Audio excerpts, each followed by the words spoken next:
Welcome again sa Successful Couple Tips. Magbibigay kami ng reaction or ng feedback sa comment ng isa sa aming mga followers. By the way guys, nandito kami ngayon sa Vivienne Vanity Lounge. This is our very own nail spa and aesthetic clinic. If you want to visit here, it's along Marcos Highway sa Sayanat Complex, malapit sa Philinvest East, dito sa may likod ng Shakey's Marcos Highway. So, please come and visit our shop para makita nyo kung gaano kaganda yung clinic namin.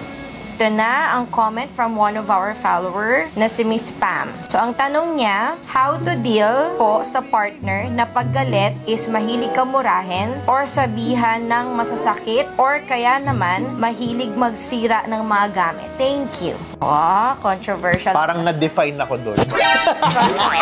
Question. Alam nyo ba, sobrang dami naming natatanggap na messages. Minsan kasi, parang mahirap para sa amin sumagot dun sa mga messages na yon kasi baka mamaya hindi maging applicable talaga para sa inyo yung magiging advice namin kasi not unless we know you personally. So ito, since nasa comment siya, we feel na pwede namin siyang sagutin. And besides, medyo talagang nakaka-relate ako. Number one, dumaan din ako sa stage na ganyan. Bukod kasi sa may background kami sa family na ang pagmumura is parang hindi namin siya tinitake as masamang salita. Parang nagiging common reaction or common expression.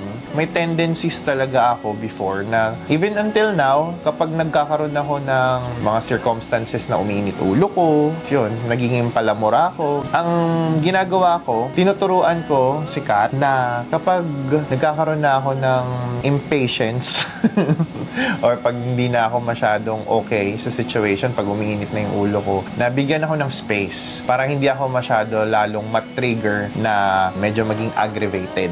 Ako din, may tendency din ako nagiging brutal ako pagdating sa mga bagay. Pero then again, pinaliliwanag ko sa mga nakakakilala sa akin kung bakit ako nag-end up sa ganong behavior. I know it's not right, no?